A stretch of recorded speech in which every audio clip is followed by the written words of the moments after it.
Mark Levin here. After any presidential election, I take time to reevaluate my own financial investments. That's why I continue to invest in gold for help with my financial protection. When it comes to gold, I only trust Advantage Gold. They're a top gold company in America, and that's who I turn to for my own gold purchases. Call them now at 800-900-8000. That's 800-900-8000 for a free gold investment kit. And see if you qualify for up to $1,000 in free silver. That's 800-900-8000. And tell them Mark Levin sent you. Performance may vary. You should always consult your financial and tax professional.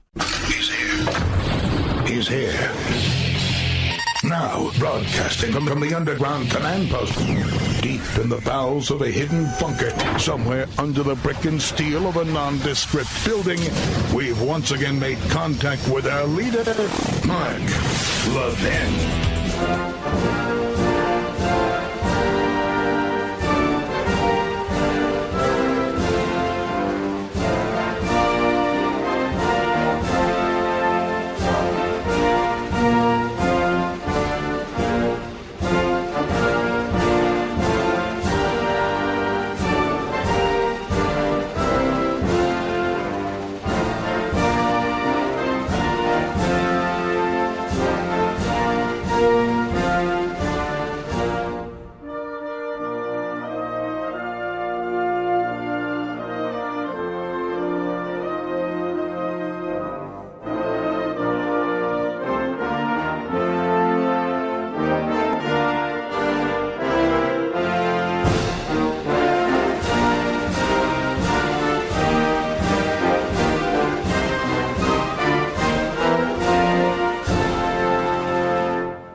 This is the best of Mark Levin. Happy Thanksgiving.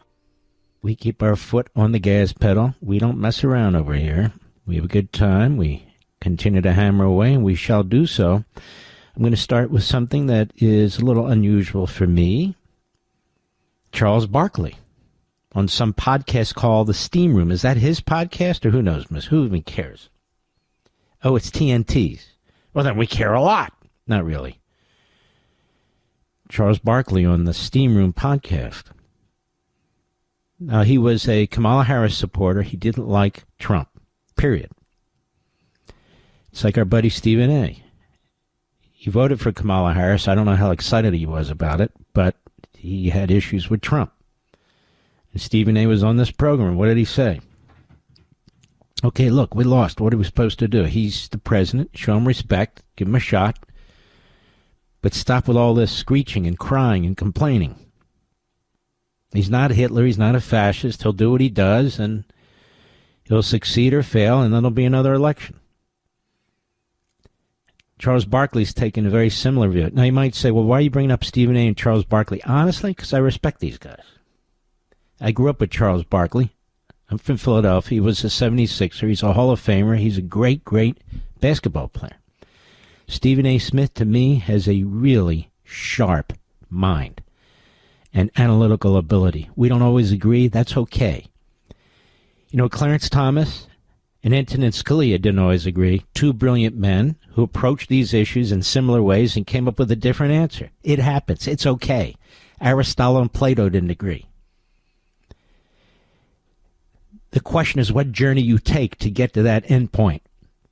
If you're just shooting from the hip, then I'm not interested. If you're actually thinking things through, you come up with a different answer, that's fine. We can debate it. We can disagree. But I respect it. And so here's Charles Barkley on the Steam Room this week. I guess it was today or yesterday. Cut 13, go. I want to congratulate President-elect Trump. Y'all won fair and square. I want to congratulate you. I want you to do the best for the American people. Because I got some numbers here. 75 million people voted for President-elect Trump. 71 million people voted for Kamala Harris. So it's not a contest in my eyes where I want all 75 and 71 million to be successful. They're all Americans. He's the president of the United States, and I wish him nothing but the best. But we lost.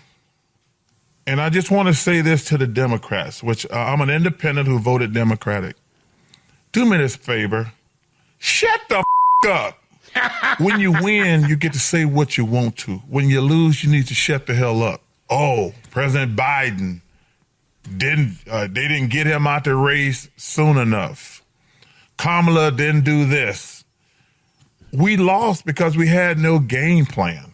That's true. We still haven't solved the immigration problem. That's true. Have no viable answers. Never addressed inflation. It's true. Bringing all these stupid stars out. That's true. To rally the vote. What was that? Hey, I love Beyonce. What bringing her out? That ain't gonna make me vote a certain way. Cardi B. I like Cardi B. That ain't gonna make me vote a certain type of way. You guys lost because y'all stupid. Come up with solutions. I don't think everybody voted for Trump is racist or whatever. I'm not a fan of the guy, but he's the president. I'm going to have to respect the office. I want you to remember that, what he said, because a lot of people attack him. Look, I've been critical of him in the past, but look at the way he thinks. Listen to what he said. Put aside biases and prejudice. Listen to what the man said. And he's 100% right. They didn't have a plan on inflation. They didn't have a plan on the border. They were responsible for the border. They didn't give the people a reason to vote for them and gave the people 1,000 reasons to vote against them. And that's the truth. Now, here's the thing. He speaks the truth. I'm speaking the truth. Stephen A. is speaking the truth. Other people are speaking the truth. The media in so many parts of this country, whether it's CNN or MSNBC, whether it's shows like The View or these phony comedy shows late at night, they didn't get the message from the American people. They're still at it, day in and day out. Trash talking the American people. Trash talking them. And let me tell you something. They keep it up the next election, they'll lose even by a bigger amount. But I said this to you before here on Blaze, on Fox. These massive media corporations, whether it's Paramount with CBS, whether it's Comcast with MSNBC and NBC, whether it's Disney with ABC, I think it's Warner Brothers, but whatever it is, with CNN, I can look it up easy enough. Mr. Producer, will you Google that real fast? Who owns CNN? Whatever it is, if they don't get their act together, their rating, it is Warner Brothers? I have a mind like a whatever. So, yes, it's Warner Brothers. These big, massive corporations, they're called oligopolies. What's an oligopoly? It is a corporation that owns a number of other corporations, typically in other businesses. So they may not be in the business of news. They may be, they may not be. Fox is in the business of news, broadcasting, entertainment. But Disney's in the business of, having parks, having ships, having this, having that, a little bit more of an oligopoly. And then you have Comcast. Really, its business is almost a monopoly in cable. And then Paramount. They're in the movies, they're in all these things too, and so forth and so on. If they don't get their acts together, MSNBC is going to continue to hemorrhage. CNN is dead. As of right now, CNN is dead. They have no ratings. I went and looked at my ratings over the weekend. On Saturday night, just to give you an example, because I don't look at everybody else's, I'm looking at my ratings. It's the number one show, overall viewers, on Fox on Saturday morning, noon, and night, this Saturday. Massive numbers. Over 2 million. And I'm up against college football. I'm up against all kinds of stuff. But then I went and I looked at CNN and MSNBC's numbers. And you know what I saw, Mr. Producer? I crushed them combined by 4 or 5-fold. You could combine their audiences, and I beat them by 4 or 5-fold. Maybe more, but I think it was massive. Then you look at Sunday. Sunday Night Football has had a rebirth. It's very vibrant. It's fun to watch. It's great to watch. By the way, did you see what happened last night on Thursday Night Football, Mr. Producer? Ooh, I don't want to lose my Washington office, audience on WMAL. But my gracious goodness.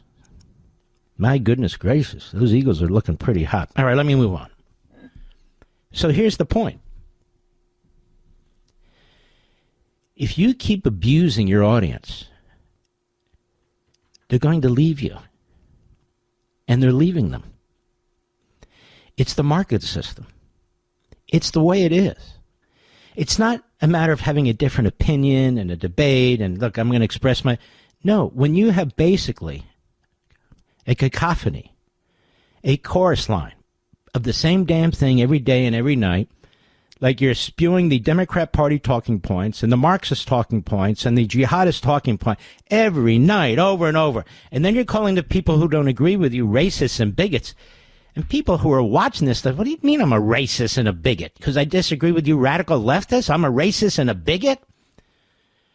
Or that if you vote for Donald Trump, you're going to get Hitler? Well, I don't see that we have Hitler right now. Does anybody else? So if you play your audience for suckers, if you think your intelligence is superior to your audience, you have no business being on TV or radio or anywhere else for that matter. Because most of the people I see ain't that smart, to be perfectly honest with you. But you keep trash talking your audience, you keep trash talking the other side, you keep doing this sort of thing over and over again without any rationality, without any knowledge, without any explanation, without any facts. You just keep shooting from the hip over and over and over again. Nobody wants to hear that. To be honest with you, that's like being at the dinner table with a loudmouth who never shuts the hell up, the spaghetti dripping off their chin onto their shirt. You go, what the hell am I doing here? Nobody wants to hear you. Nobody wants to hear Joy Reid. She's an idiot. Nobody wants to hear Sonny Houston. Honestly, nobody wants to hear the Scarboroughs anymore. Nobody wants to hear any of them. You don't have to trust me. I'm telling you what the ratings are. Until these mega corporations, these oligopolies, clean up these platforms, bring some interesting people in, not just hecklers, not just spitballers, not the people up there in the nosebleed section who just keep screaming and yelling and screaming and yelling like they're drunk on beer. No. But does it matter to these oligopolies? Since most of these platforms are not the main source of profit. It's not their profit center. They say they're going to do something at CNN. We hear this all the time. They brought back Brian Stelter, one of the worst of the worst. Hideous in every respect. Hideous. As well as others. Joy Reid should have had her ass kicked off primetime a long time ago. But there she is, primetime Joy Reid. Spewing her hate. And you know what? Let me tell you something. When you pull this racist stuff over and over again, you offend not just white people, you offend black people, brown people, all kinds of people. Because we all know people of different colors, different races, different backgrounds who we like. In fact, interracial marriage has never been higher in this country. Interfaith marriage has never been higher in this country. You know, the people in this country largely try to get along. It's the most diverse country on the face of the earth. But in the media, they don't want you to get along. It is constant poison. Constant. That's what Barkley's saying. That's what Stephen A's saying. That's what I'm saying. That's what other people are saying. You're not covering the news. You're not even covering an election. You're pushing crap. And people are sick of it. Black people, white people, brown people, yellow people, Jew, Gentile, male, female. People are getting sick and tired of it. I'll be right back. Mark Levin.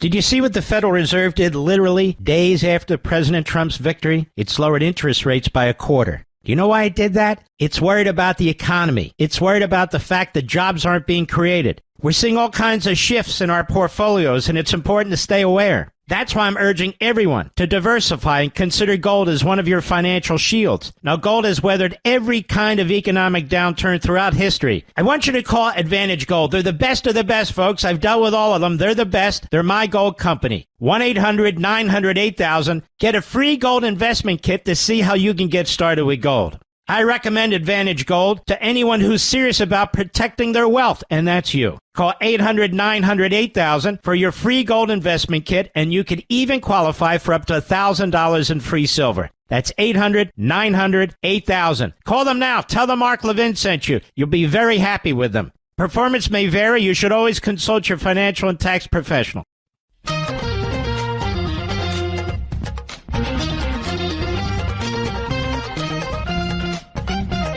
This is Mark Levin wishing you and your family a happy Thanksgiving. Now back to the best of me.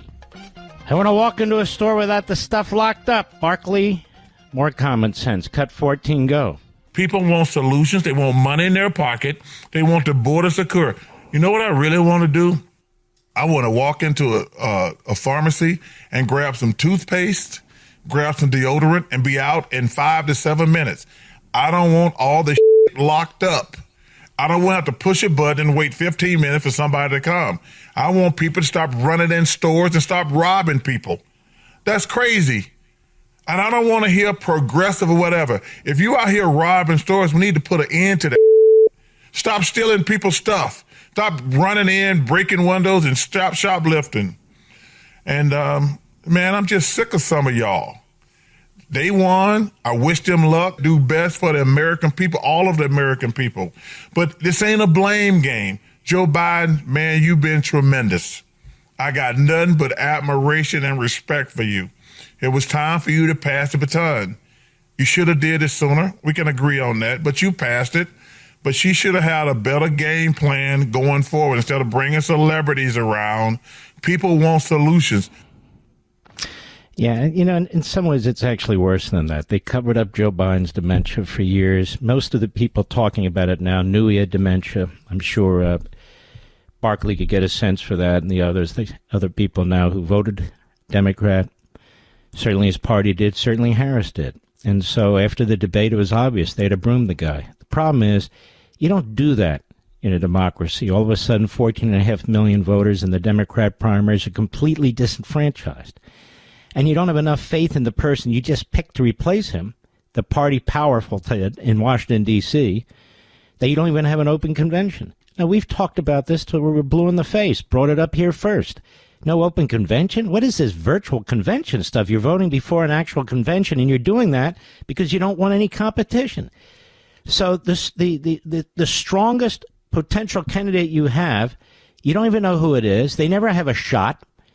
Because you've crammed this down. This is what they did. This is what they wanted to do. They just figured that Donald Trump was so vulnerable they can do whatever the hell they want to do. And that didn't work. And they spent over $1 billion. Over $1 billion. Blew it. They had nothing substantive to say. They had nothing positive to say. Nothing. He ran circles around them. No, I'm not going to keep analyzing this, but there are some people out there who deserve to be heard because of wise things that they're saying. But when we come back, I want to talk about Pete Hegseth and the character assassination campaign that's being unleashed against him. This guy is a combat veteran. He's a war hero, 2 Bronze Stars, among other things. He went to Princeton. I believe he went to Harvard, and he left there to go ahead and go fight. They're trying to portray him as some kind of racist. He doesn't have a racist bone in his body.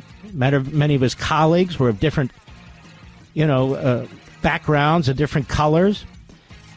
Like he's anti-Muslim. He's not anti-Muslim. So the character assassination's going on. The markets are volatile. They're shooting up wildly only to drop without warning. The Fed just cut rates yet again, this time by a 1/4 point. Why? Because the Federal Reserve is not confident the economy is strong. In fact, last month only 12,000 jobs were created, all of them in the government. That's why I'm telling you again, diversification is crucially important. And diversification with gold is what I do. And the company I use, and I've used many, the best one is Advantage Gold. Call them now at 800-900-8000 for a free gold investment kit to see how gold gold can help you diversify your investments and take advantage now. Now, gold has been helping to protect and grow wealth for people for thousands of years. And in these times, it could be more crucial than ever. When it comes to gold, I trust Advantage Gold. They're one of the top gold companies in America. They're who I turn to when I purchase gold. Call them now, 800-900-8000. Call 800-900-8000 now for a free gold investment kit to see how gold can help you with your investment portfolio, a.k.a. your bank accounts, your paycheck. And when you do, you could qualify for $1,000 in free silver. That's 800-900-8000. Folks, don't wait. Call them now, 800-900-8000, and tell them Mark Levin sent you. Performance may vary. You should always consult your financial and tax professional. You're listening to the best of the Mark Levin Show. Happy Thanksgiving. So let's focus in on Pete Hegseth. So there is a clear campaign to destroy him, his reputation. They're throwing every kind of dart they can imagine, the usual racism, anti-Muslim, lack of experience, and so forth and so on. It's an amazing thing. So they're going to try and pick off a cabinet nominee here and there. But they want to pick him off because this is the inbred military-industrial complex generals and admirals. I don't have anything against all generals and admirals, but there are generals and admirals out there. There are also federal contractors out there and others who do not want what's becoming a woke, massive bureaucracy at the Pentagon to be affected in any way. Just like every other department of the federal government. Agriculture, education, they get bigger and bigger and stronger, more and more ubiquitous. They don't want any changes. So you got a young guy like Pete Hegseth. He's written about what he wants to do. He's a brilliant guy. He's got brilliant ideas. He's got a lot of experience, more experience than many. More experience than many. Now, I'm going to talk about this tomorrow night on Life, Liberty, and Levin. I hope you'll watch, among others. But let's take a look. Who was John Kennedy's Attorney General, Mr. Producer? His first Attorney General. Now, I'm going to say this, which means and so others will regurgitate this. They'll pat themselves on the back of the head and tell you how smart they are. I don't need to regurgitate anything. I come up with my own thoughts. Let me be clear, very clear, as Kamala Harris would say. John Kennedy's Attorney General was Robert Kennedy. He was 35 years old. He had no substantive, serious legal experience, except quite prominently working as a staff lawyer, senior staff lawyer, at the Army McCarthy hearings in the Senate for Joe McCarthy. Yes, he was Joe McCarthy's lawyer. Because Joe Kennedy Sr., a big-time anti-Semite who was very sympathetic to the Third Reich when that war broke out, nonetheless, he got his son the job on the committee, and Robert Kennedy earned his spurs at the right hand of Senator Joe McCarthy. 35 years old, he appoints him as Attorney General. His brother. The same Democrat Party is attacking Pete Hegseth. He's not related to Donald Trump. He has no blood or association with Donald Trump. He's a Donald Trump supporter. Of course, the president has to appoint cabinet members who support him and are loyal to him. Who the hell would do the opposite? Certainly the Democrats don't. And yet he flew through the Senate. Democrats were fine. Robert McNamara came back from the military, worked at Ford Corporation with a bunch of what they call brain trust types, was on the front pages of various magazines like Time and Newsweek, and he was tapped by Kennedy and then continued by Johnson as defense secretary. He's extremely young. He had minimal experience other than his own service, minimal experience with respect to the military. But they confirmed him. You have Tim Walz, the biggest freak in modern politics, and so horrific in so many ways, I won't waste your time regurgitating them. We spent enough time on him. He's the nominee of the Democrat Party for Vice President of the United States. He's totally unqualified for the slot, utterly and completely. They don't have a problem with that. Talk about Joe Biden. Joe Biden was elected to the Senate when he was 29 years old. He had no real-world experience. He had very little substance. He threw in, when he got to the Senate, was sworn in at the age of 30, with the racists and the segregationists, and he was proud of it. Proud of it. Becomes the Democrat nominee president of the United States. And they attack Pete Hegseth? Seriously? The swamp, the administrative state, the Leviathan, whatever you want to call it, what it's been called over the decades, is digging in. And they have their mouthpieces, they have their special interests in certain senators and congressmen, most of whom in the Senate were not up for re-election because 2/3 of the Senate was not up for re-election and didn't have to face you, the voters, this time. And so they're going to start to pick off Donald Trump's proposed nominees, which is exactly why Donald Trump said, look, I'm going to have to get some of these guys through recess appointment. He's 100% right.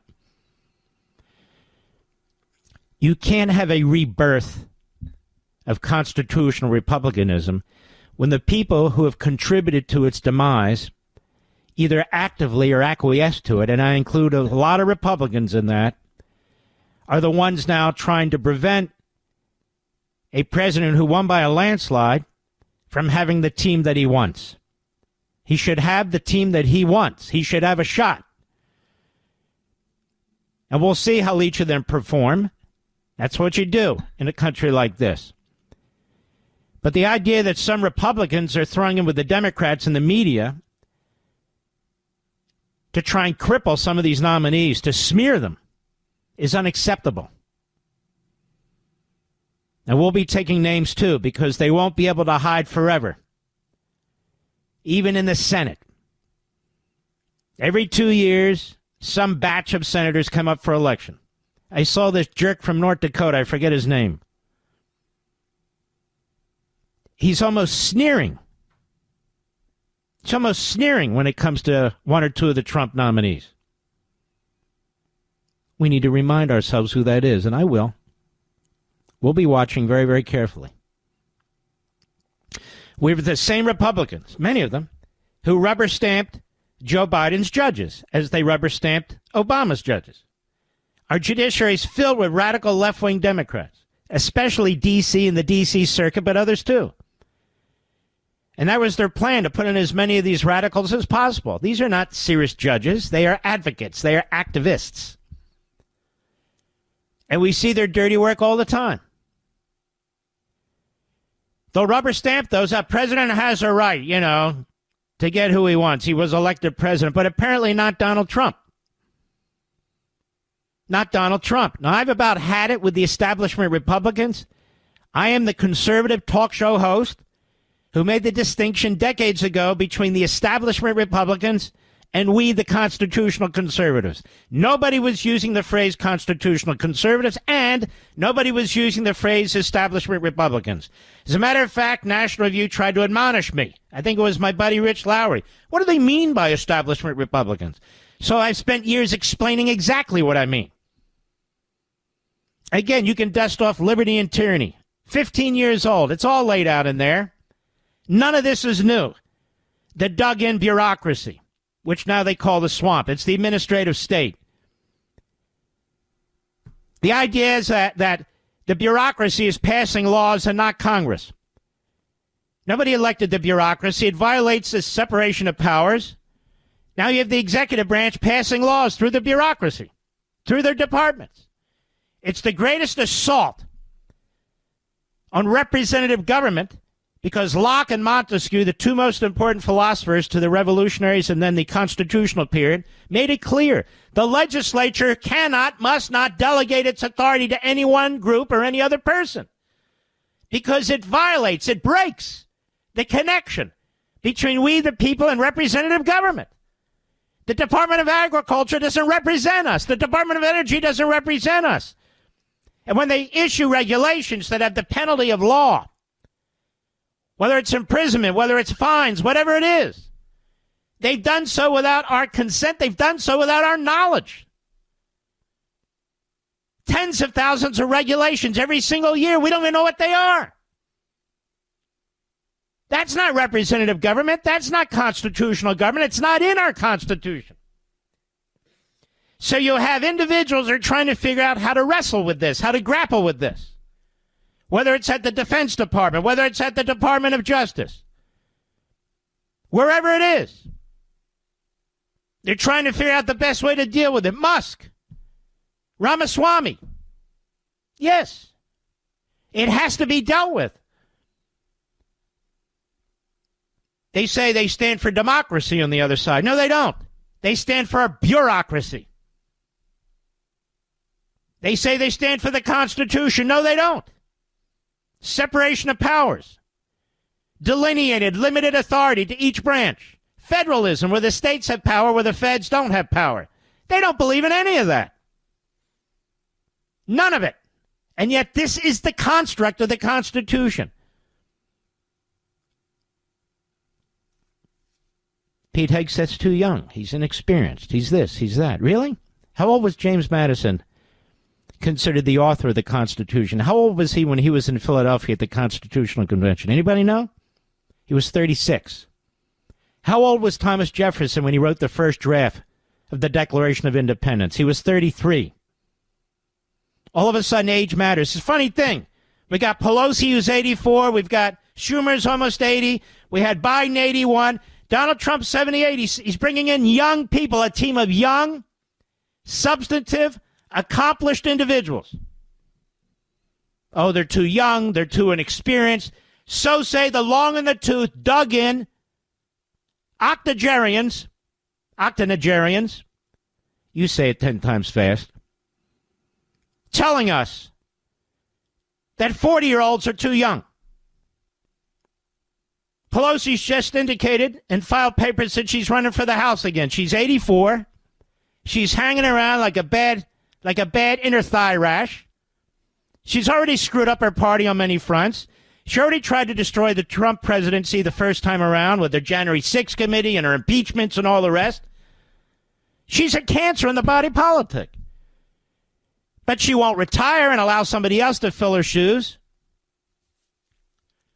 So you got to look at the big picture. These attacks on President Trump's cabinet selections, whether it's 1, 2, 3, or 4 of them, they're not really an attack on those individuals. They're an attack on Trump.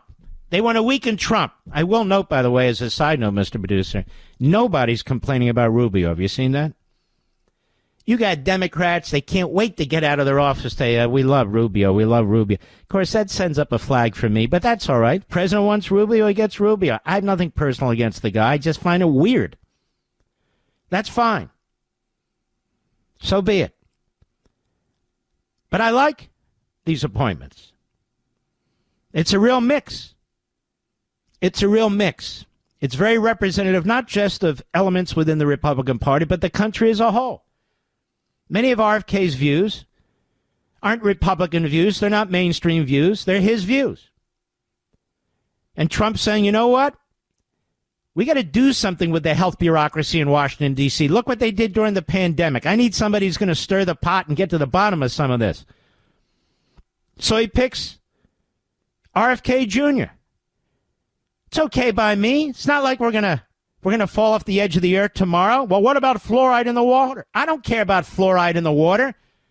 I don't believe there's a country in Western Europe that has fluoride in the water. We'll live with it. We'll live without it. I'm not all worked up about it. But what the healthcare, so-called medical, scientific, call it what you want, bureaucracy did in Washington, D.C. to the American people during COVID, is unbelievable. It's unimaginable. Plus, they funded the damn thing, the damn virus in China. You better believe it needs to be shaken up. You better believe it needs to be stirred up. And he'll do it. He'll do it. How come the left never worries about that? The Surgeon General, transgender, whatever her name was. Perfectly fine, no big deal. What's the big deal? They have one bizarro, one freako after another, and I'm not even talking about physical activities. I'm talking about what's between their ears, not their legs. In one position after another, you have the chairman of the FCC who just handed 220 radio stations to George Soros. Are they upset about that? Not in the least. They got their slip and fall lawyer, Mark Levin in Pennsylvania, trying to steal an election from a Republican senator. Are they upset about that? No, they're happy about that. So I'm supposed to sit here and give a damn about what they have to say about Trump's nominees. Well, I don't give a damn about what they say, and I am sick and tired of the Republicans that go along with this crap. They didn't give us a landslide victory a week and a half ago. They're the problem, not the solution. I'll be right back. Mark Levin.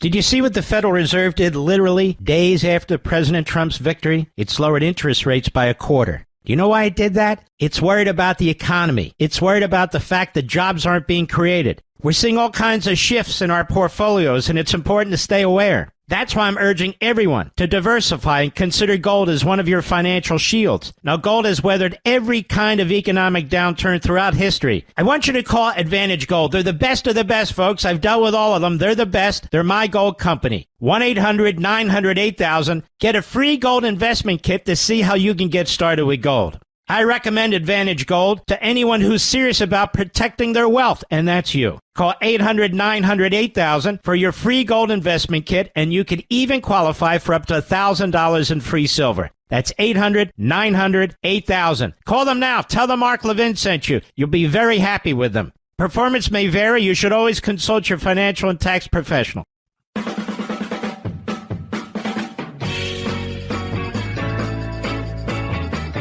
This is Mark Levin wishing you and your family a happy Thanksgiving. Now back to the best of me. I'm just being honest with you. The economy is shaky. It's going to take time to fix this stuff. Donald Trump won't be sworn in for another few months. He's going to have to duke it out with Congress, including some of these Republicans. It is what it is. And that's why I'm not interested in a government position. Never again. I'll do what I do outside, right here, and give air cover and try and clear a path to get our country back. I'll be right back. This segment of the podcast is exclusively sponsored by Pure Talk. Pure Talk offers great coverage and can save your family money on your wireless bill every single month. Go to puretalk.com to find the plan that's right for you. Thank you again for listening, and thank you so much for this sponsorship. Pure Talk. He's here. He's here. Now, broadcasting from the underground command post, deep in the bowels of a hidden bunker, somewhere under the brick and steel of a nondescript building, we've once again made contact with our leader, Mark Levin.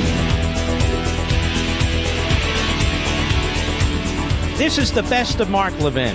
Happy Thanksgiving. Well, let me start this hour, America.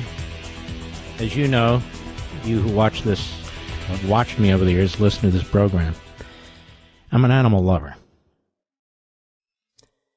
I think people who abuse animals are the lowest of the low. I think they should be prosecuted. I can't think of any reason for such people to just freely walk neighborhoods and so forth who abuse animals, and I mean abuse them. In my family, we contribute significant sums to the rescuing of dogs and cats and other animals, because that's what we believe in. But I want to read something to you, and after the first couple of paragraphs or so, you'll understand what I'm getting at here. It's about the Commonwealth of Virginia. It's a piece from the Drill Down, which is a wonderful site, and I already posted it on my various platforms, and I hope you'll share it as well. It's called Animal Lawfare, Inc., exposing the collusion of the Virginia Attorney General's office with radical animal rights activists. And what you'll see is that these horrendous organizations have in so many ways devoured what was a legitimate movement. The Drill Down staff writes, Virginia Attorney General Jason Miyares, a Republican, seems to believe that animals are people too. On his watch, an unprecedented animal law unit appears to serve the interests of radical animal rights groups, such as PETA, and the Humane Society of the United States, which is a more radical group than most of you think. Last week, Miyares kicked off the 13th Annual National Animal Cruelty Prosecution Conference in Richmond, Virginia. Just stick with me now. The conference agenda included seminars on how to achieve convictions for cases of animal abuse and neglect, and I'm for that. Aren't you? The conference was sponsored by an organization called the Animal Legal Defense Fund, the ALDF, which frequently partners with PETA on undercover investigations and has funded Virginia's Animal Law Unit, a peculiar arrangement. So we have these groups actually funding the unit within the Attorney General's office. It was established in 2015 during Governor Terry McAuliffe's tenure. The Virginia Animal Law Unit, one of the only units of its kind in the country, takes on animal cruelty cases. Good. It has won admirable convictions for busting illegal dogfighting and cockfighting rings, wildlife trafficking operations, and poultry abuse at Tyson food plants. Good. But targets of Animal Law Unit investigation allege that the unit has also become a tool for harassment, animal relocation profiteering, ideological pursuits that place personal gain and radical activism above the rights of law-abiding citizens. Animal Law Unit lead prosecutor Karen Welch, and her deputy prosecutor Amy Taylor, along with their radical associates, some with links to domestic terror groups like the Animal Liberation Front, are pioneering a new so-called conflict industry through which affiliated nonprofit groups generate revenue from what appear to be manufactured controversies.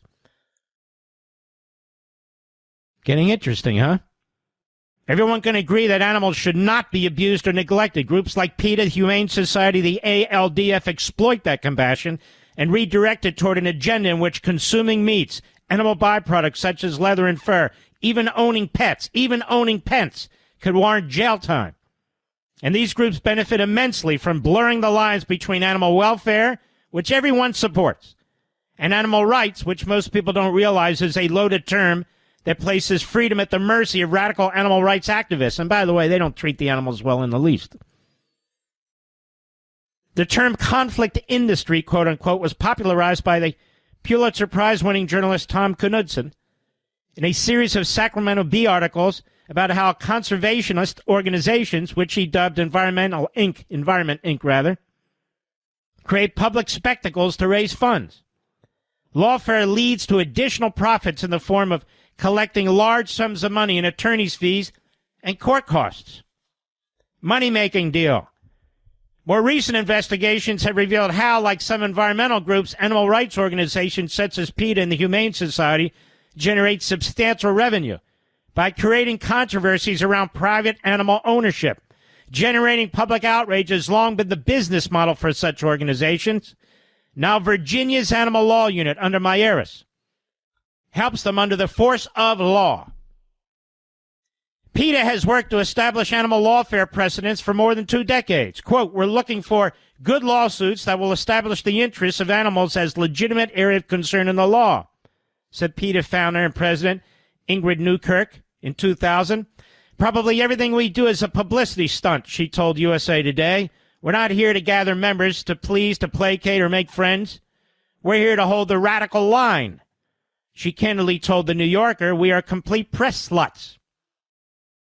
Like PETA, the Humane Society, HSUS, dominates the animal rights conflict industry and has nearly $500 million in assets. Did you know that, Mr. Medusa? that they have $500 million in assets? We're talking about the Humane Society.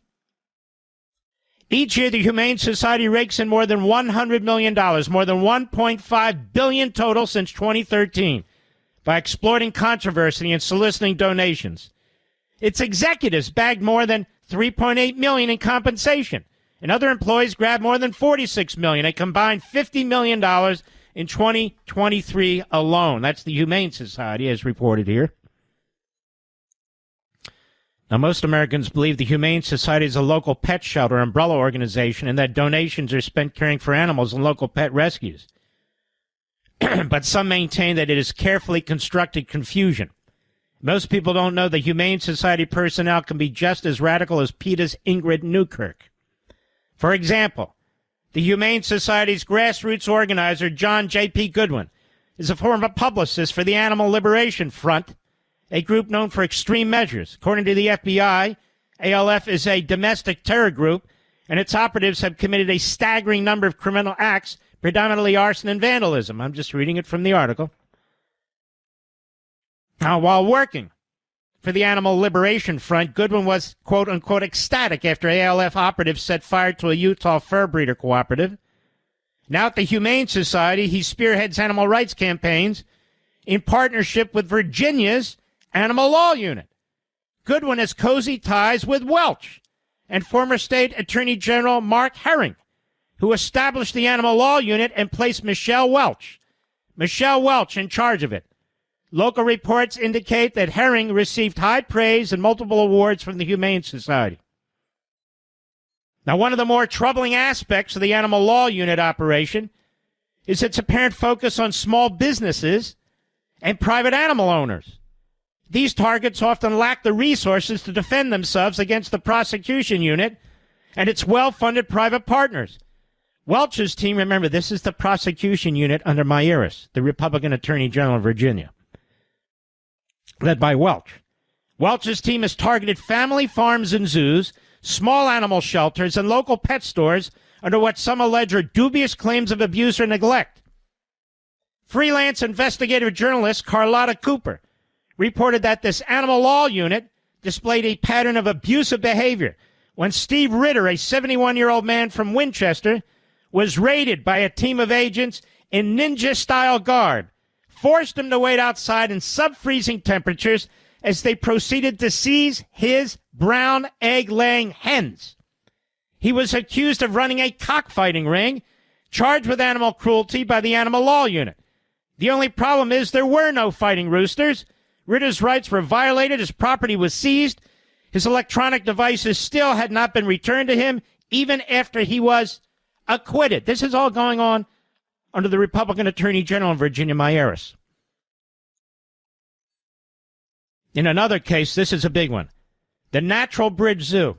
A lot of people who drive through Virginia, they've seen the sign for the Natural Bridge Zoo. People have gone there. It's a private-owned zoo. Beautiful zoo. Not anymore. The Natural Bridge Zoo faced targeted harassment from PETA and the Humane Society, whose undercover operatives infiltrated the facility, obtained video footage, which the zoo's defenders insist was taken out of context, to generate reports that created a public spectacle. Welch's team, this prosecutor under Maieres, then used these reports as grounds for legal action and achieved convictions last December, which led to the seizure of 100 valuable exotic animals, including giraffes and primates. In March, a jury upheld the seizures for 71 of the animals, which were later rehomed to activist-approved sanctuaries, but returned 29 animals to the Natural Bridge Zoo. Basically destroyed the zoo. The tactic is simple yet effective. Blow any instance of animal discomfort out of proportion, seize the animals, drive up legal costs for the owners, ultimately drive them out of business, and while beneficiary organizations like the Humane Society and PETA use publicity surrounding the incident to solicit even more donations from the public. On top of the fundraising benefits, seized animals generate new profits for new owners who support like-minded organizations. Exotic animals are extremely valuable. The value of one adult giraffe, for example, can run into the hundreds of thousands. Multiple giraffes were seized, including Jeffrey, a favorite of visitors last month from the National Bridge Zoo, the Natural Bridge Zoo. These giraffes were sent to the newly constructed Georgia Safari Conservation Park, which plans to offer overnight safaris and glamping experiences. The Natural Bridge Zoo's Chipumpkin monkeys were sent to a PETA affiliate in Texas, which likewise plans to generate revenue from those animals. You see what's going on here, Mr. Producer? It's a scheme. They're stealing effectively, under cover of law, with the help of the Attorney General's office in Virginia, these animals, distributing them to other entities from which they all make money. These targeted actions reflect broader radical anti-business and anti-pet sentiments shared by Welch, Taylor, these are the prosecutors, and their associates in the Humane Society and PETA. By repurposing laws intended to address real cases of animal cruelty, the Animal Law Unit in Virginia, under Attorney General Mayeris, wields these legal tools as a bludgeon against anyone who falls outside their ideological boundaries, and I might say, you can see how radical their ideological boundaries are. And I say this as an animal lover. This isn't about animals, in my view. The financial burdens imposed on these small businesses, in other words, are trying to defend themselves, from legal fees to costs of care for seized animals, often amount to hundreds of thousands of dollars, effectively bankrupting individuals who cannot compete with the resources of the state-backed unit in Virginia. Did any of you know this was going on? And when this Animal Law Unit seizes animals, not only by Welch's and Taylor's friends, the prosecutors, working for Mayeris, and allies profit, but they may cause for more pain and suffering for the animals they're claiming to rescue. The Natural Bridge Zoo owner posted a video of Jeffrey the giraffe in distress as a heavy gate was slammed on his neck while he was being corralled for removal. Part of his hoof was ripped off during the relocation efforts. What do you think about that, Mr. Attorney General?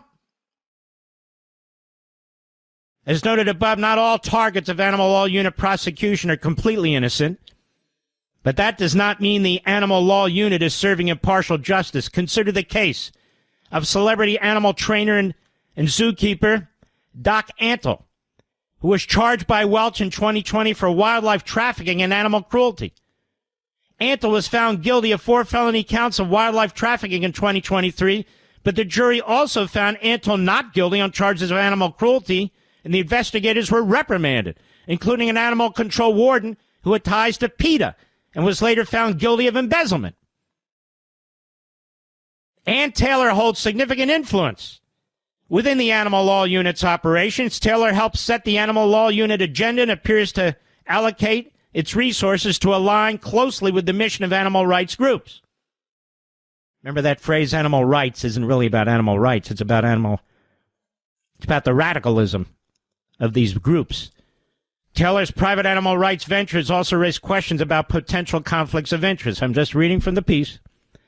For example, Taylor's been an investigator for a private organization called the Virginia Animal Fighting Task Force since 2007, joining its board in 2013, according to her bio.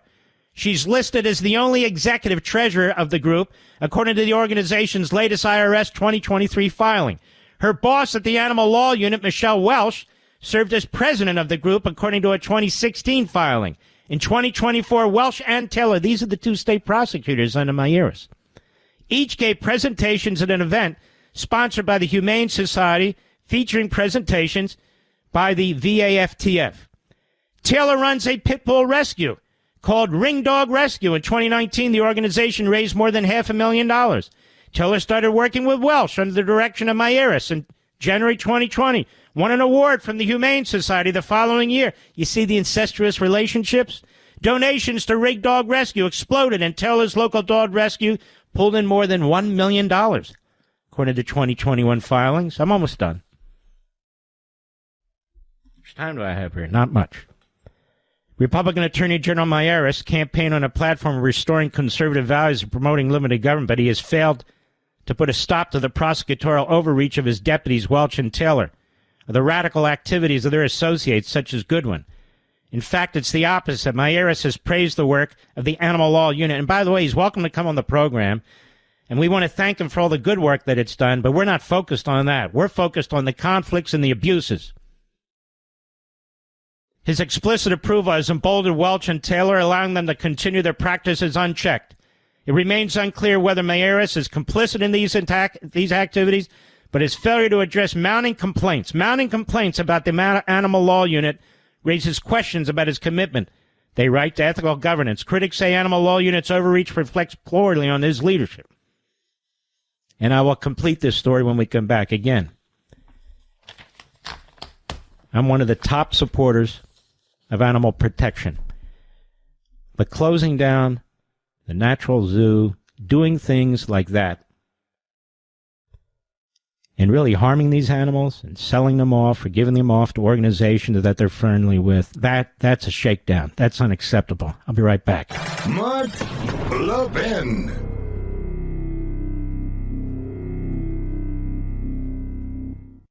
You know, they say free, but what they really mean is see the fine print. There's no shortage of ads from the big wireless carriers offering the latest iPhone for free. But look deeper. You'll realize to qualify, you need to trade in your phone valued at $1,000. You need to be on the $100 a month unlimited plan and pay the $35 activation fee. That's a lot of money for a free phone, don't you think? Well, don't fall for it. Pure Talk, my cell phone company, has a better option. Get a brand new iPhone 14, which has all the bells and whistles you need, plus get unlimited talk, text, 15 gigs of data, and mobile hotspot, all for $50 a month. How about that? Half the price of the big guys, and you get a new iPhone powered by America's most dependable 5G network. Do this. Go to puretalk.com/Levin today. Switching is easy. Plus, when you go to puretalk.com/Levin, you'll get an additional 50% off your first month. Pure Talk, America's wireless company. You're listening to the best of the Mark Levin Show. Happy Thanksgiving. So what you see here, in my view, my opinion, is the insinuation, the secretion of the most radical elements of this movement into what's supposed to be a rather straightforward law enforcement operation to ensure our animals are protected. That's not what's taking place here. As they write, the activities of Welch, Taylor, and the Virginia Animal Law Unit under Mayeris are emblematic of a larger problem posed by the animal rights conflict industry. By aligning with groups like the Humane Society and PETA, the Animal Law Unit has adopted the animal lawfare tactics that prioritize conflict rather than resolving issues. The issue calls for urgent and immediate oversight and investigation. Taxpayer-funded offices such as the Animal Law Unit should not operate as an extension of activist agendas or profit-driven enterprises masquerading as nonprofits. 100% true. Virginia has a chance to lead by example, thwart radical animal rights activists, shut down the Animal Law Unit. If Mayeris, who just announced his re-election bid this week, continues to allow the harassment of private pet owners, it'll undermine his stated commitment to limited government and so forth. Welcome to come on here. I'd like to question him about this.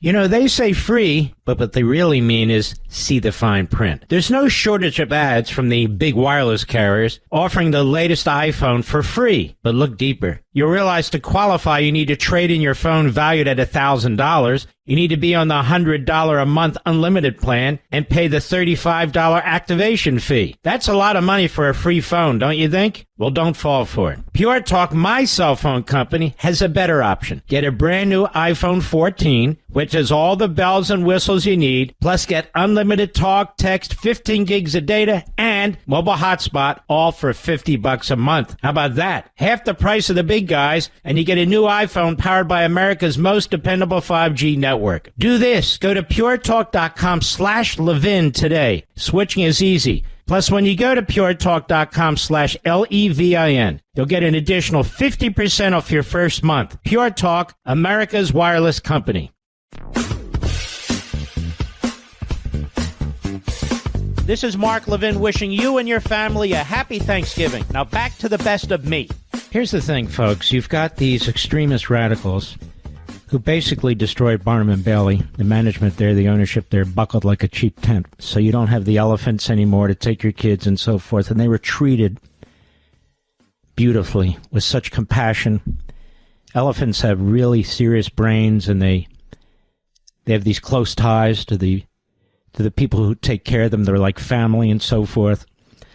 And so you have these entities, you have these radicals, these extremists, as you do in all walks of life, and their goal is to destroy that kind of relationship. And so they say they treat animals like humans, but they hate humans. And by doing what they do, they don't protect these animals. This Natural Bridge Zoo, years ago,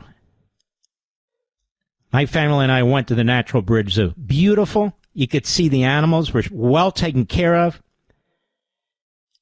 Absolutely no evidence of harm or anything of the kind. Now the place has been destroyed. And so what I would find interesting, Mr. Mayeris, Mr. Attorney General of Virginia, Republican, is every one of these animals, we'd like to know what happened to them on the Mark Levin show. Every one of them. I want to know how they've been tracked, how they've been treated, if there's been some exchange of money or what have you. We want to know. All those animals that were seized from the Natural Bridge Zoo, what condition are they in today? And does your office make sure they're in good condition? We have a lot of questions now. And for you folks who make donations to these animal groups, you make sure you know something about these animal groups, or you'll actually be funding organizations that have the effect of damaging these animals, harming these animals, destroying their habitats. When my family gives donations, we give donations effectively to one organization, maybe two, that are animal rescue. We have visited their site. We've gotten our dogs from there. People get horses and so forth and so on. We ought to protect them. We ought to donate to them. I agree. The PETA is a radical organization. The Humane Society is a top-down, massive national organization with an enormous amount of money. And so don't let people deceive you. The question from Mayeris is, are you clueless or are you complicit? I'm guessing he's complicit. And don't wave around, I'm defending animals here from cockfights and so forth. No. We all support the opposition to that. That's not what we're talking about. We're talking about going into these very benign businesses or stores and so forth and trying to destroy them because of what they do, not how they treat their animals. But the fact that they exist seems to be the problem. The fact that they exist. These are lawfare tactics that are applied against organizations, against small businesses. It's just terrible. And by the way, you get into these states like Virginia, they have these elected local judges who don't know their ass from a hole in the ground. And you got the tough guy attorney generals, prosecutors walking in there. You've got the defendants who are shaken, who don't have any money, who can barely afford lawyers. And then they go, oh, we have a jury conviction. You ought to read some of these cases and dig into them. You know, this is what I do. I don't look into the animal issues as much as I look into other issues. Things aren't always as they seem. Now, when you have a flat-out case where you have these dog factories and these chicken fights or rooster fights, that's fine. But when these organizations of the radical left try to use that to pull at your heartstrings when they're basically destroying organizations like the Natural Bridge Zoo and others, you need to open your eyes to this. And most of you do. What, there aren't going to be any more small animal zoos anymore? Family farms and zoos? They're going to shut them all down because they can't afford to fight them? But I want to know what's happened to all these exotic animals. We know a little bit. What kind of care are they? And what's the relationship between these various organizations and Mayorkas' office? Mayorkas, whatever. And what is exactly the relationship of these two prosecutors who run this office with these other organizations? And how is, here's my question, how are you running or officials in nonprofits while you're the prosecutors in a related field? Have you ever heard of that, Mr. Producer? Very odd. I've got a ton of questions. If the Attorney General wants to come on the program, or send one of these hotshot prosecutors. I'm here. I'm happy to talk. But this isn't about saving animals from cockfights and dogfights. I'm not talking about that. You won't get any argument from me. Those people ought to be thrown in prison. In fact, we've talked about it a long time before Terry McAuliffe created this unit in 2015, before Mayeris was Attorney General of the United States. We've been driving this issue. We've been fighting for this issue.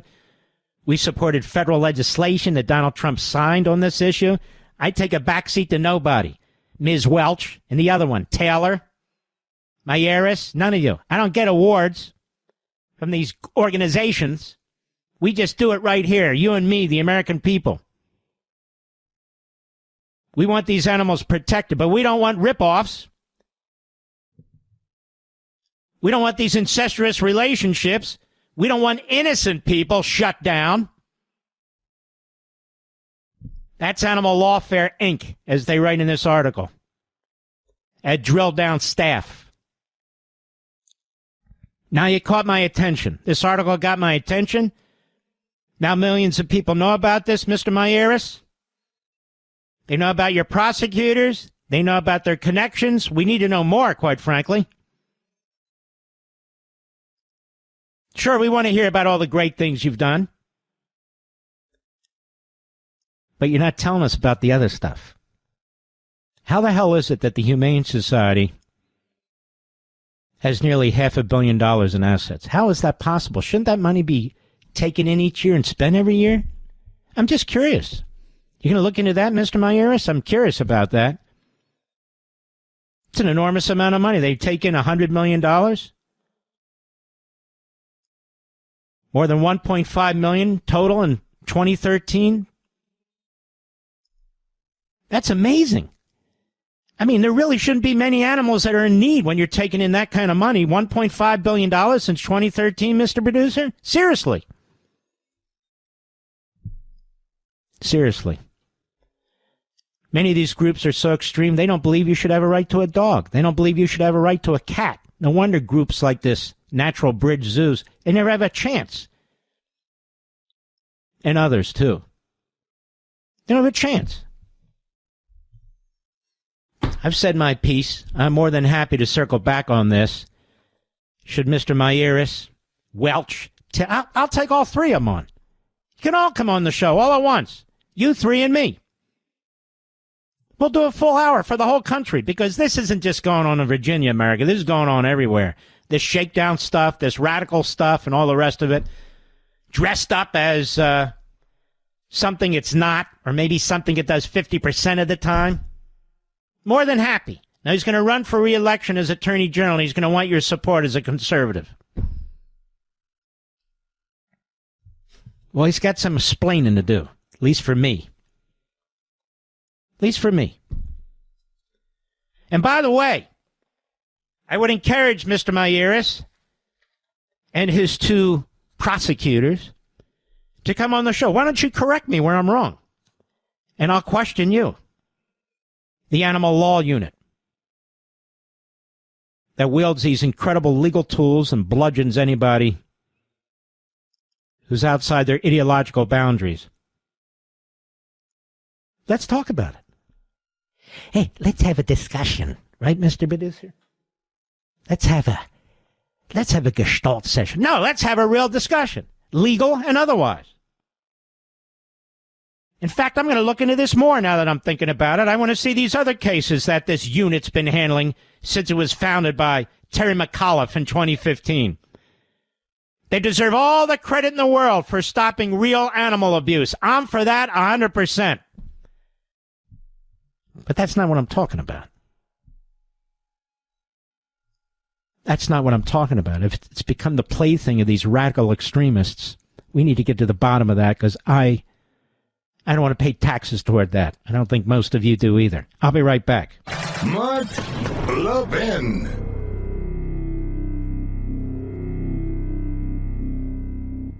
You know, they say free, but what they really mean is see the fine print. There's no shortage of ads from the big wireless carriers offering the latest iPhone for free. But look deeper. You realize to qualify, you need to trade in your phone valued at $1,000. You need to be on the $100 a month unlimited plan and pay the $35 activation fee. That's a lot of money for a free phone, don't you think? Well, don't fall for it. Pure Talk, my cell phone company, has a better option. Get a brand new iPhone 14, which has all the bells and whistles you need, plus get unlimited talk, text, 15 gigs of data, and mobile hotspot, all for $50 a month. How about that? Half the price of the big guys, and you get a new iPhone powered by America's most dependable 5G network. Do this. Go to puretalk.com/Levin today. Switching is easy. Plus, when you go to puretalk.com/LEVIN, you'll get an additional 50% off your first month. Pure Talk, America's wireless company.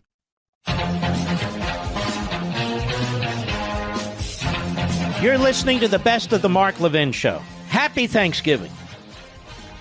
Yeah, I'm getting a little tired, I have to be honest with you, of the Putin ass kissers out there on TV. I'm just getting sick and tired of them.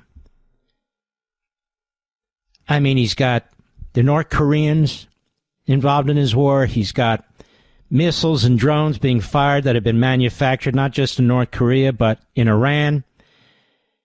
He's got weapons and artillery that's manufactured in communist China.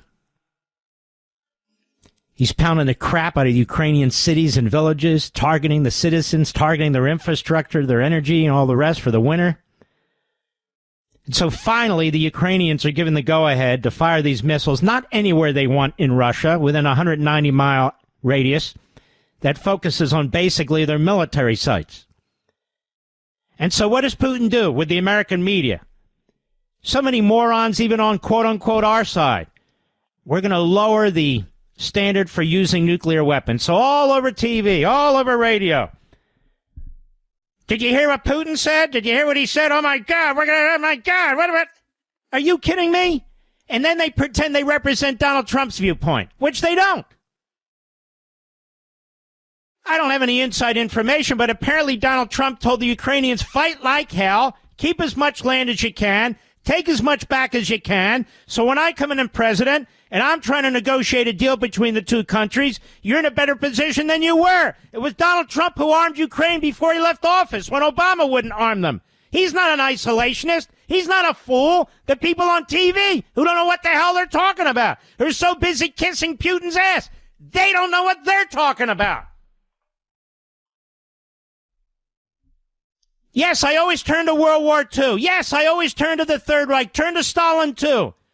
Appeasement gets more aggression. That's what it gets. Whether it's in the Middle East, whether it's in Europe. How many more lessons do we need to learn? How many more wars do we have to have? How many more Americans have to die? You see, I'm the peacenik. I'm the anti-war person. They're not. They're buffoons. They're fools. There, I said my piece, but it's driving me crazy, Mr. Oh, my God. Ukraine fired missiles at Russian military sites. Oh, I guess they should just roll over and play dead, huh? They should just let Putin roll through. The problem with this has been Biden from day one. As I said, he's not a warmonger, he's an appeaser. If worse. He provoked Russia into attacking Ukraine while they were building up their forces. That's right. What he did in Afghanistan provoked all of our enemies. All of them. He's funded Iran. He's funded the terrorists in the Middle East. The guy's a damn fool. A damn fool. So yes, Ukraine needs to fight back. Russia's not manufacturing all its own weapons. It's getting help from at least 4 major nations.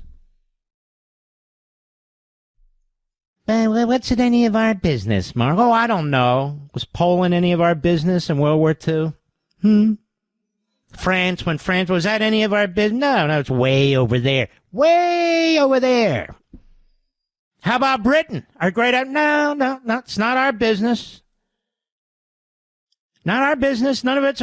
Okay, now Pearl Harbor's attacked by the same triumvirate of enemies. Now it's our business. Right. Now we got to rebuild our military. We got to rebuild our alliances. We got to push the enemy back. Costs us so much more lives and resources. Have we not learned? Have we not learned? Well, apparently these TV big mouths haven't learned a damn thing. These forever wars. Like we're causing forever wars. The other side's causing war. We're just responding, and we're barely doing that. How can it be an American firster when you keep attacking America? I've never understood this. We have enemies, led by evil genocidal maniacs. It's not the first time in world history. In fact, it's a constant throughout world history. That's why you build up your military. That's why you have alliances. That's why you have forward bases. That's why your technology has to be better than theirs. And on and on and on. But if we'll just step back. They see weakness in the surrender in Afghanistan. They see weakness when Biden gave them that pipeline that Trump had shut off. They see weakness when they're amassing their army on the border with Ukraine, and Biden says, well, at least keep the attack small. What? Middle East, he's funding Iran. He's appeasing Iran. He's kissing their ass. He's trying to get them in the community of nations, don't you know? Community of which nations? And he unleashes them. So the lesson learned, apparently, by the isolationists within the Republican Party is appeasement, is withdraw, is close your eyes. Really? Well, that's worked throughout history. Can you name once where that's worked? Can you name anywhere at any time where that's worked? Anywhere. Go ahead. Go to ancient history. Tell me when that's worked. Genghis Khan? No. Rome? No. Before them? The Persians? No. The Babylonians? No. Did it work with the Germans? No. The Japanese? No. Did it work with Stalin? No. Well, where did it work? Show me. One time.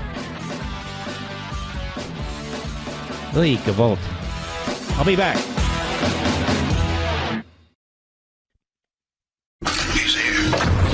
He's here. Now, broadcasting from the underground command post, deep in the bowels of a hidden bunker, somewhere under the brick and steel of a nondescript building, we've once again made contact with our leader, Mark Levin. This is the best of Mark Levin. Happy Thanksgiving. I'd say for most of my career, even before my career, the issue of the federal judiciary, the Supreme Court, has been at the forefront of my mind. I wrote an entire book, my first book, Men in Black, on the Supreme Court. Then, of course, we have the lower federal courts, the appellate courts, and below them, the district courts. And so what's happening in the next 2 months is Joe Biden, Chuck Schumer, and the Democrats are trying to ram through as many lifetime appointments to the circuit and district courts as possible. They don't play fair. They're not interested in rules. They don't care about the election. They got one through yesterday, who, if he's not the most radical, and that's saying something, is certainly one of the most radical lawyers ever, on the 11th Circuit Court of Appeals. That covers Florida and Alabama and Georgia, among other areas. On the circuit court, the appellate court, right under the Supreme Court. So the Democrats are trying to get these lifetime appointments, almost 30 of them, on the federal courts now, so that their radical agenda, which was just rejected by the American people, can continue. Woodrow Wilson, a racist segregationist, a Democrat progressive president, he made it clear in his writings, as an intellectual, as a scholar of sorts, and I've written about this, that the way to change America is through the judiciary, because the American people themselves will not vote for the kind of change that the so-called progressives, a.k.a. American Marxists, seek. Another communist, Italian communist, Gramsci, he wrote that the so-called proletariat, that is the middle class, as the communists call it, the proletariat, will not rise up and overthrow a country that they voluntarily fight to defend and protect. And so that must be imposed on them through the bureaucracy from the top down, one step at a time, secreting into the culture, secreting into the civil society. So the judges and the top down bureaucracy. So this evening, as I speak to you, that's at the forefront of what's going on. The Democrat Party is trying to ram through 28 radical, make it 27 now, judges, who will impact your lives for the entirety of their lives and your life. And they're trying to prevent Donald Trump from getting key cabinet positions filled so he can reject the Gremsky communist viewpoint of how to control America through revolution, the top down through the bureaucracy. And so the Democrats haven't surrendered anything. They haven't learned anything. They don't care. Their little revolution is ongoing. And they're using the unelected parts of the government, the judiciary and the bureaucracy, to try and advance their cause. The unelected part. This is very important to understand. Very important to understand. I will not oppose any of the nominations that President Trump has made or will make to his government. Because even though I don't agree with every single one of his appointments, so what? The problem is this is the team he needs. This is the team he wants. Whether they like it at National Review, whether they like it at the Wall Street Journal editorial page, whether they like it or not. He was elected president.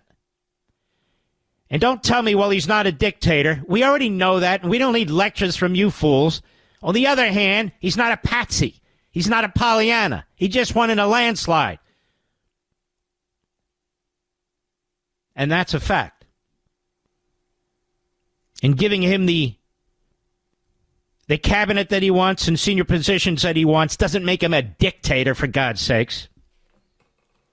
They slow-walked his appointments in 2016, made it very, very difficult for him in key cabinet positions to do what he wanted to do while they were plotting to impeach him, while they were plotting to unleash a criminal investigation against him, to undermine him, to subpoena him, to bog him down.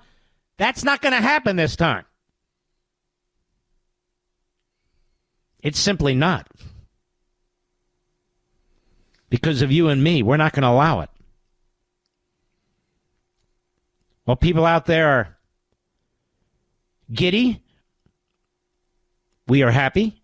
People are giddy. People are vying for positions. We are the watchmen, you and I, who are keeping an eye on the Republic, keeping an eye on the Democrat Party, keeping an eye on the media. We don't trust them. They don't embrace our ideals, America's principles. They simply do not. Now you're hearing a growing chorus in the media that Donald Trump didn't win a mandate. He didn't win a landslide. Tell me, what election did the media win? None. In fact, they lost the last election. Who do these people think they are to be telling us what happened in the election and what didn't happen? Who the hell do they think they are? Who named them God Almighty to determine events, to have the final say on what's going on in our society and culture? They're nobody. They're worse than nobody. They hate the country and they hate us, and we know this, as a matter of fact, because they've said so. The words they use, the names they use, the way they use their platforms. It's disgusting. Yes. So now they're trying to destroy Pete Hegseth, a war hero. A war hero. They said nothing about Dougie Emhoff. They said nothing about Tim Walz and his sickening, pathetic background. His ties to communist China. His ties to a jihadist imam. His perverse obsession with sex changes and all the rest of it in his state. That was okay. The fact that Kamala Harris didn't prosecute priest pedophiles, wouldn't speak to the victims, the children and their families, wouldn't prosecute any of them, that was a non-issue during the campaign, you remember? Well, I remember. Pete Hegseth. Remember Barack Obama and his ties to the Islamists? Remember Barack Obama and his mentor and out of the closet communist? Remember all that? No, that didn't matter. Remember Jeremiah Wright? They barely covered it. So we and others kept pushing it. Then they couldn't ignore it. But then they blew it off. Remember all that? Remember all the allegations against Bill Clinton? Sexual molestation, rape? George Stephanopoulos, who now is basically the head honcho at ABC News, ran the war room, the quiet silence, these women. Remember all that? Remember Ted Kennedy and Chappaquiddick? Remember all that? Where a woman actually died? The cover-up took place? Horrendous cover-up. And the media participated in it. I can go down a long list here, folks, a long list. The idea that somebody, and I'm just using him as an example, that Pete Hegseth isn't qualified to be the Secretary of Defense is pathetic. Like Pete Buttigieg is qualified to be Secretary of Transportation. Like Anthony Blinken is qualified to be Secretary of State. And I can go down the list. Like Kamala Harris is qualified to be vice president, or Joe Biden is qualified to be president. Dementia Joe. We don't need to take lectures from these people. They don't get to choose Donald Trump's government. They don't get to blow off me and you and the millions and millions of people who voted for this president and voted for him to do what he said he would do. A handful of senators who didn't even face the voters, they're going to decide the fate of this administration? Not while I'm behind this damn microphone. I'll tell you that right now. And these Republicans in the Senate who don't get off their fat asses and show up on the Senate floor and block these radical left-wing judges? What the hell are you there for? I can understand why some of these people are busy. Honestly, J.D. Vance is vice president. I get it. He has to go back and forth from Mar-a-Lago. He's involved in significant decisions as the vice president in waiting. I got it. The others, no. No excuses. None. I don't care if you've been nominated to be this, that, or the other. You show up at that Senate and you protect we the people, the American people, from lifetime appointed radical left-wing Marxist Islamists. Because we have to live under their rule. It's the most important damn job a senator has.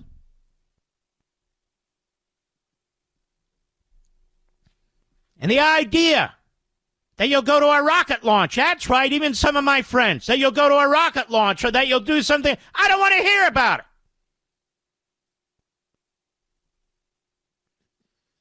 Do your damn job. This is job number one. All of you. The Democrats show up. They're ramming these bastards through one circuit court, one district court after another. That affects us when we go to court. We want a judge who's objective. We want a judge who's going to follow the Constitution. We want a judge who's going to follow the law and the facts. We don't want some radical ideologue dressed up in a black robe. As I said, my first book was on this, Men in Black.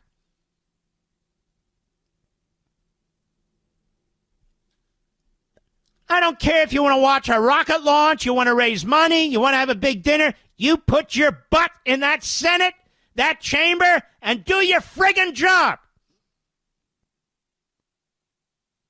And we're going to start taking names here and start reading them off. That's what we're going to do. Oh, and the recess appointments. These clowns that write these pieces. about recess appointments. Like somehow liberty's at stake. Liberty's at stake. I'm not a big one on recess appointments, but let me tell you something. They've been going on since the beginning of the Republic. They've been going on since well after the horse and buggy, since we've had jets and trains and planes and buses. George W. Bush had 177 recess appointments. Did anybody talk about freedom then? Anybody? Clinton had recess appointments. There have been a zillion, hundreds and hundreds and hundreds of recess appointments in this country. The Supreme Court had an opportunity to kill off recess appointments. It's in the Constitution. They didn't. They limited them, but they didn't destroy them. They didn't get rid of them. Why? Well, think for a second. Like these phony brainiacs who do not, and write their pieces and pat themselves on the head and then quote each other. Think for a second. If we didn't have the recess appointments, what do you think a Chuck Schumer as the Democrat leader in the Senate would do to a Donald Trump and his nominees? He'd block every damn one of them. And there'd be no recourse whatsoever. That is, massive power shift to the United States Senate. Not even the full Senate, just a basic majority.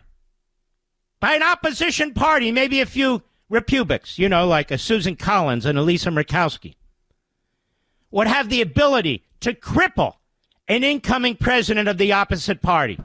These fools don't even think these things through. I'll be right back. Mark Levin.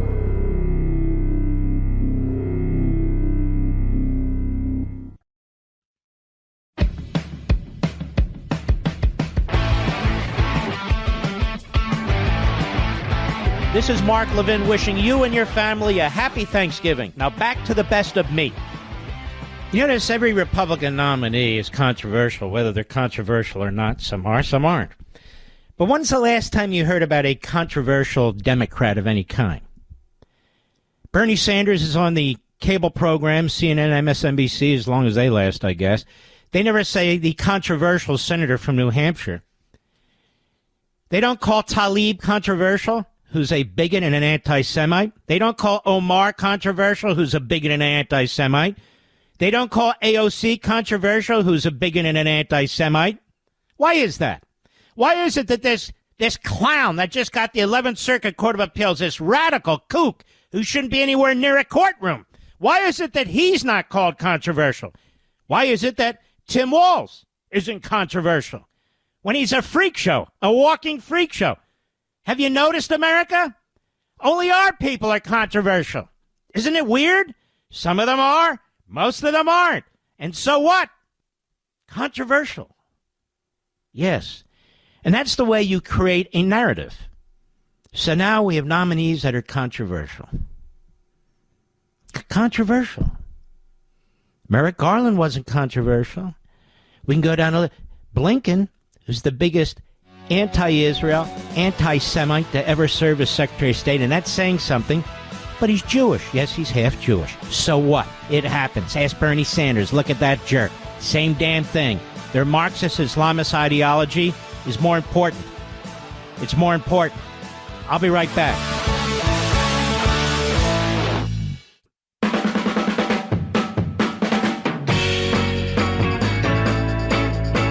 You're listening to the best of the Mark Levin Show. Happy Thanksgiving. Cities and states that quote-unquote affirm their sanctuary status, they ought to have federal funding cut, particularly as it applies to all matters related to DHS. But federal funding should be slashed. And if they want to go to court, they go to court, and we duke it out in court. But that's the lever, the big hammer that the Trump administration will have. Cut off their funding. As much as you want to cut off, try and connect it to what's taking place so the court is more likely to uphold your actions. But the cities and states don't run the federal government. This isn't reverse federalism. Federalism, where there's state authority, is clearly spelled out. Those things that are not authorized and granted to this new national or federal government They belong to the states. But in the case of immigration, it's very interesting. When Texas was fighting the federal government because it was failing to enforce federal law, not in defiance of the 10th Amendment and federalism, but demanding that the federal government actually do its job so it wouldn't have to, it was attacked. Now we have cities and states that seek to defy the incoming Trump administration, not to enforce federal law, but to defy federal law. Totally different. Totally different. And so it's going to be very, very important, in my view, that the administration do what it needs to do and slashes their funding.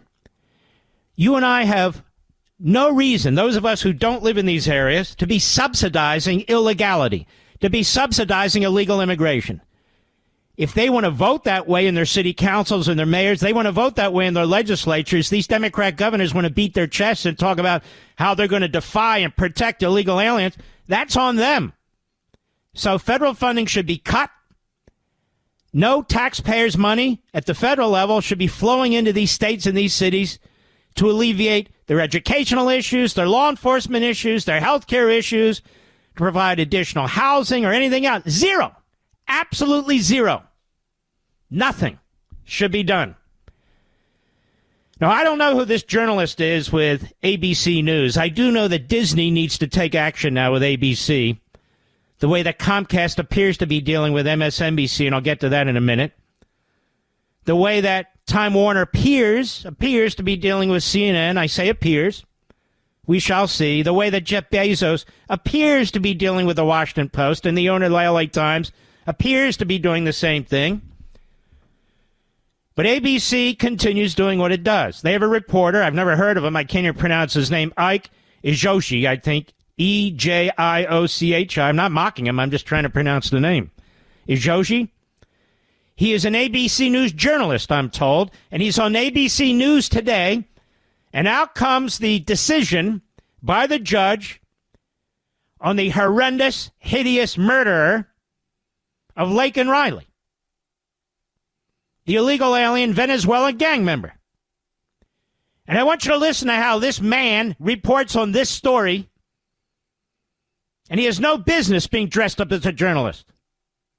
None whatsoever. Cut 17, go. This death of Laken Riley and the subsequent trial has essentially been a massive political lightning rod here in this country. And you said it there yourself, the president-elect campaigning on the death of Laken Riley and pointing to the current administration, saying that their laws and what they're calling failed policies contributed to Laken Riley's death. Let's stop right there. Just the president? Lincoln's Riley family did the same thing. And so this guy is about to deny reality, rewrite history, effectively trash Trump, and he's a supposed reporter. Does it sound like, Mr. Producer, to you like he gives a damn about the life of Laken Riley? Just my opinion. He doesn't sound that way at all. Go ahead.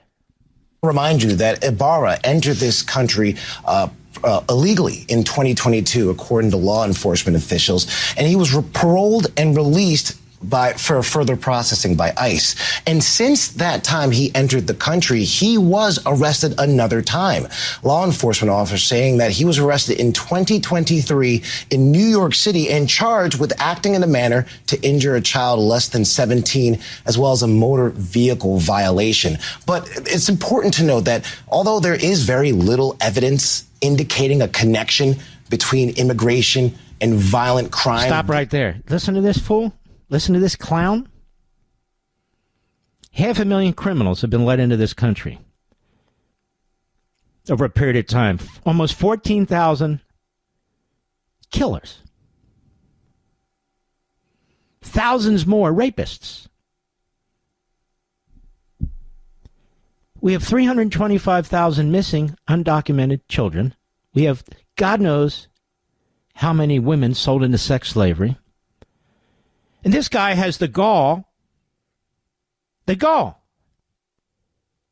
says there's little evidence indicating a connection between immigration and violent crime. I bet if that were your daughter, mister, You wouldn't be worrying about statistics. Because Lincoln Riley would be alive today, but for this illegal immigrant, this Venezuelan gang member. Alive today. We have law enforcement in Tennessee saying the Venezuelan gang is in every major city in Tennessee. We have a report out yesterday that says that they have footholds and are operating in 16 states. We see what's happened in New York. We see what's happening in other cities. And this guy with ABC News, a so-called journalist, Ike Ijoshi, I think, says there's no connection. There's little evidence. Now, I don't know how many times he was at the border. I don't know if he interviewed Lincoln Riley's family or any of these families. But listen to this hubris. Listen to this cold-blooded, phony journalist. Go ahead. Still something the President-elect Trump, several Republicans on the Hill wanted to essentially plant their flag on and point that to the current Biden administration. And we saw that even as the current Biden administration has opened borders, you damn fool. We don't need a reporter to tell us. We see it ourselves. The video is obvious.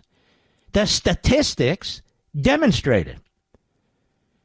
It's one of the reasons Donald Trump won in a landslide victory. The border's wide open. The border states are fighting like hell to try and find ways to close it. Our communities are overwhelmed. Law enforcement's overwhelmed. We have fentanyl pouring into this country, killing 100,000 people a year. That's almost 2 Vietnam wars every single year. And listen to this guy. Just listen to him. ABC News.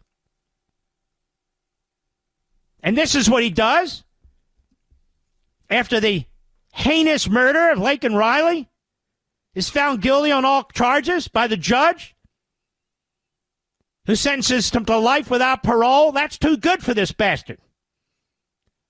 And this is how he responds. But there's more. Go ahead. President Biden's latest State of the Union address, where Georgia Representative Marjorie Taylor Greene infamously interrupted President Biden, forcing him to acknowledge the death of Lincoln Riley. I've had enough of this guy.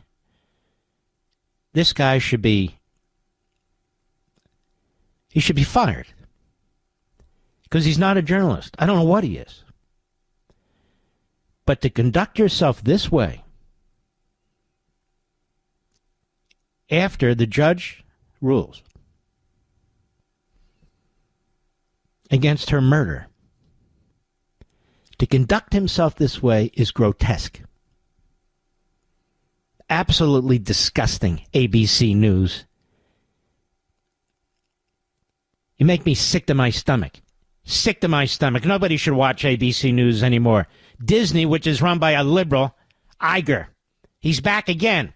So, of course, now nobody can afford to go into the parks. Nobody can afford the Disney hotels. Walt Disney's dream has been destroyed many times over. You got these woke idiots as producers, directors, and artists pushing their agenda. And you got the clown board of directors and the clown at the very top, Iger.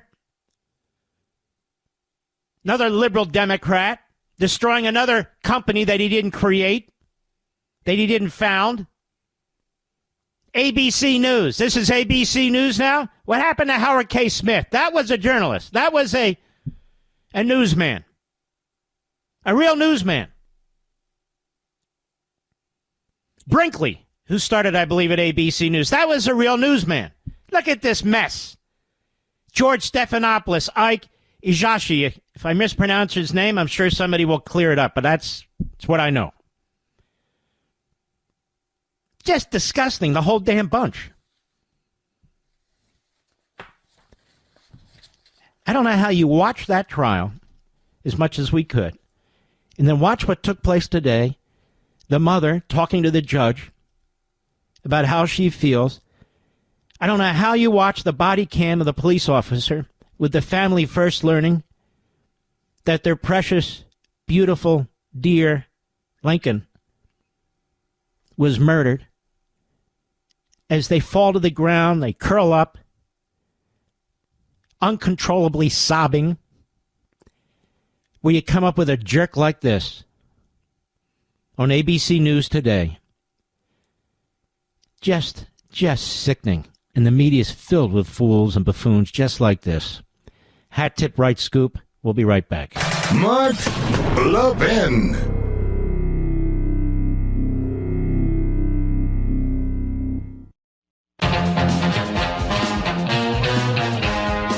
This is Mark Levin wishing you and your family a happy Thanksgiving. Now back to the best of me. Pittsburgh Pirates, Mr. Producer. You're a big Pittsburgh fan. Although you're a Mets guy. But nonetheless, I used to watch. The Pirates were a great team in the 70s. Always remember Willie Stargell, among others. A lot of great players. Obviously, I'm from Philadelphia, so I'm an Eagles fan. I'm a Phillies fan and all the rest. All right, you can kill it. And but there's something about the Pittsburgh teams that I've always liked. It's true. It's true. And by the way, even though I'm an Eagles fan, I like the Commanders too. I like them. They're a great team. But I always keep an eye on the Steelers. There's something about the Steelers. And you look at Dallas, unfortunately. I used to love watching Dallas. Jerry Jones, is this going to be controversial now? Has basically destroyed that team. Is on the way of destroying that franchise, I think. When the owners, the voice, the face, the manager of the team, it's problematic. We saw that in Washington with Dan Snyder, unfortunately. When the owners are kind of quiet, they're in the background, they delegate to really good people, those teams have longevity. And the Steelers they have this great coach, and they have sort of a family atmosphere. I can see that developing in Washington with the new coach. And in that team, it's very young, and yet it's very united. And I see it happening in Philadelphia with that team, and I'm sure it's happening with other teams too. I just, I'm not Stephen A. Smith. I'm just doing my thing here. But I do watch it a lot, like I watch the UFC. Now, Jen Psaki's at MSNBC. Jen Psaki is not a journalist. She just left the Biden White House as the chief propagandist and liar for Joe Biden. She knew he had dementia. Yet every day she went in front of that microphone, in front of that camera, and she lied. She lied to you and me and the whole world. And so apparently that's a resume enhancer over at MSNBC. But if MSNBC is going to fix things, it's going to need to deal with things that are systemic, apparently, and that's the hiring of these radical leftists who come and go out of Democrat administrations and staffs. So she says transgender athletes in school sports, that's an obscure issue. It's not a big deal. Not a big deal, even though the American people think it is, even though it effectively destroys Title IX of the Civil Rights Act of 1965, which was intended to protect and promote and fund girls' and women's athletics. It's not a big deal because apparently Jen Psaki and her family is unaffected. Now, many of you might be affected. We know a lot of colleges and universities are affected. We see it every day in what we call the media. Cut 16, go. There's obviously a lot of soul searching right now going on within the Democratic Party, and that's a good thing. But what I worry about... Well, unfortunately, for a lot of Democrats in the media, you have to have a soul to be soul searching, don't you, Mr. Producer? And I heard that ABC News guy, after the verdict came in on Lincoln Riley's murder, didn't sound like he had much of a soul, in my humble opinion. Go ahead. All that soul searching, some Democrats might reach the wrong sweeping conclusions. And there are a lot of issues that fall into that bucket. But and one Psaki will straighten you out, doing such a fantastic job being the chief propagandist and demagogue for the dementia-in-chief president, Joe Biden. So this is an obscure issue. She'll fix it for you. She'll straighten it out. She's not the problem. No. She shouldn't step aside and have a fresh face with a fresh voice. No. Go ahead. Out to me is transgender rights. Republicans spent hundreds of millions of dollars on anti-trans ads this election cycle, including one that showed Vice President Harris Nobody spent hundreds of millions of dollars on anti-trans ads. Whatever it was, money was spent on condemning men and boys in women and girls' sports. Call it whatever you want. If somebody wants to transition, if somebody wants to change their genitalia, a.k.a. their gender, That's up to them. It's none of my damn business. But if they want to do it with my money, or they want to do it to our children, or if they want to do it and screw up our sports, then it's personal. Then, yes, there are consequences.